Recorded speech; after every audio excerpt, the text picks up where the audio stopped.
ഈ വഖഫ് സംരക്ഷണ സമിതി എന്ന് പറഞ്ഞ് ഇറങ്ങുന്നവരുടെ രാഷ്ട്രീയമാണ് ഇതിൽ ഏറ്റവും പ്രധാനമായി പരിശോധിക്കേണ്ടത്. അവരുടെ താല്പര്യം എന്താണ്?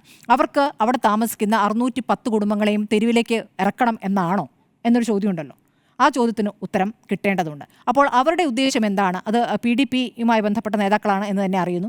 അപ്പോൾ അതിനോട് സർക്കാർ എടുക്കുന്ന സമീപനം എന്താണെന്ന് അറിയേണ്ടത്. സർക്കാരിനെ സംബന്ധിച്ച് ഈ 610 കുടുംബങ്ങളുടെ കാര്യത്തിൽ ഒരു തീരുമാനം എടുത്തേ തീരൂ.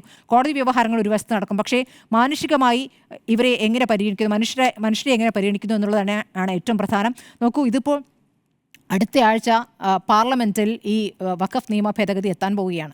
അതിന്മേലൊരു തീരുമാനം വന്നേക്കാം. അപ്പോൾ ആ ഒരു തീരുമാനം വരുമ്പോൾ സ്വാഭാവികമായി മുനമ്പത്തും അത് പ്രതിഫലിക്കും. മുനമ്പത്ത് പ്രതിഫലിക്കുമ്പോൾ ഇത് ആരുടെ വിജയമായിട്ടാണ് പിന്നീട് വ്യാഖ്യാനിക്കപ്പെടുക? ഒരു വിഷയമുണ്ടല്ലോ.